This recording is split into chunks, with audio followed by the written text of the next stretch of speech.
Hello everyone and welcome back to my channel for another vegan and gluten-free recipe episode. Since summer 2024 is quickly approaching, I thought this would be a perfect opportunity to make a cold soup recipe for a change. And that led me straight to a recipe for this batch of gazpacho. For this recipe episode, I am turning once again to the lovely ladies who wrote this cookbook, Run Fast, Eat Slow. The authors are Shalane Flanagan and Elise Kopecky. They're very accomplished runners and excellent athletes. I love the recipes in this cookbook. I found the gazpacho recipe in here just leafing through and I was like, yep, it's time. This soup is happening. I'll link this cookbook down in the description box in case you would like to buy a copy of this yourself. Before I read off the recipe steps, let's go through the 12 beautiful cornucopia ingredients that are going into this gazpacho soup. First, we have 2 pounds of tomatoes chopped into large pieces. There's also 1 cucumber peeled and chopped into large pieces, 1 Granny Smith apple chopped into tiny pieces, 5 chopped cloves of garlic, 1/4 of a red onion diced into little pieces, 1 jalapeno pepper also diced into small pieces. You'll see I left the seeds in, and that's because I love to have heat in my food, but definitely leave the seeds out if you'd like to have more of the flavor and less of the heat. 1/4 cup of chopped fresh cilantro, 1 tablespoon of tamari, which is brewed soy sauce, 2 teaspoons of balsamic vinegar, 1 teaspoon of sea salt, 1/4 teaspoon of ground black pepper, and finally 2 tablespoons of extra virgin olive oil. Now that we've gone through these 12 ingredients, let's take a look at the 4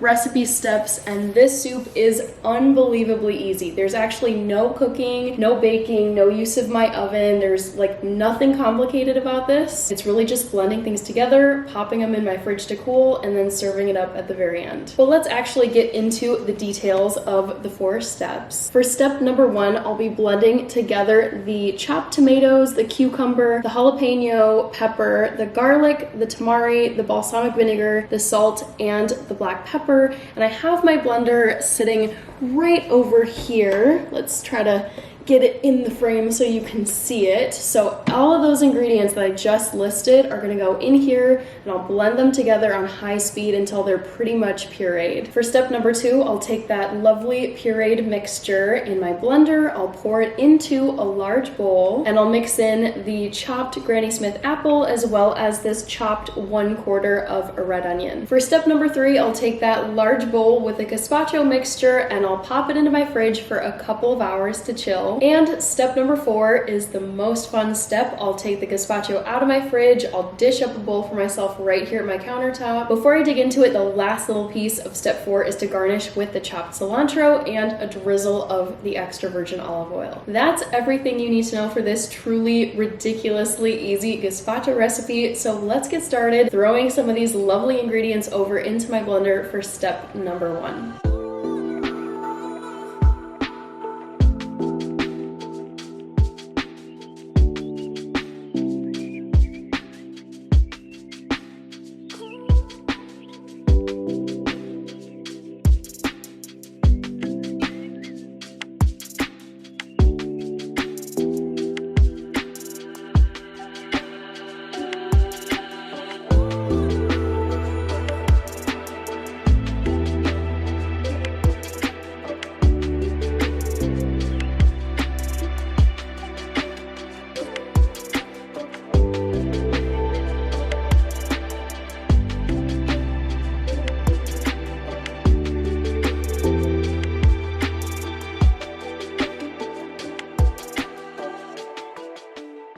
Alright everyone, the gazpacho has now chilled for a couple of hours. Let's waste no time here, but before I dish it up, I'm going to give you a final look. Let me ladle just a little bit of this so you can see kind of the consistency and all the good stuff going on in here. As I usually say, I'm going to try not to make too much of a mess dishing this up. Alright, that looks good. So let's garnish this up super quick. Now for just a little bit of olive oil, oil. One last little close-up with the garnish on top. So there you go. There's the cute little refreshing bowl of gazpacho. You definitely can see the pieces of apple and onion floating around in there. All right, moment of truth. Let's check out this gazpacho. I'm gonna try to make sure to grab some Granny Smith apple and onion with the garnish items too. This definitely has some heat. Not gonna lie, I was a little bit surprised at the heat coming through from the jalapeno pepper. I feel like you could honestly drink this kind of like people drink a Bloody Mary, and that's tomato based. Overall, I love this soup. I love the texture of it. I love all the flavors. I love the colors you can see. This is a winner for sure. This is like the MVP soup of the summer. Well, my lovely foodies, that is everything for this summery gazpacho recipe episode. Let me know what you thought of this recipe if you decide to try it out for yourself. Speaking of soup recipes, I've featured quite a few of them on this channel, and I've linked 2 of them at the very end of this video. One of them is a pureed soup kind of like this gazpacho. It's mercimek çorbası, which is Turkish red lentil soup. And the other soup that I've linked is completely different. It's super hearty, super wholesome. I would say perfect for the winter months. And that one is a creamy kale, potato, and sausage soup. So definitely go and check those out. I'm a soup girly. I love eating soup. I love making it. I eat it all the time. And I think it's really fun to play around with color and texture and flavor. If you think of any recipes you'd like me to feature on this channel, please, please, please leave those suggestions down in the comment section. I read every comment that you guys leave me. It's so fun to hear from you, and it's also nice to know that I'm making food that you all would like to see. That is everything I have to share with you today. So take care, everybody, eat well, and I will see you in the next episode on this channel. Bye!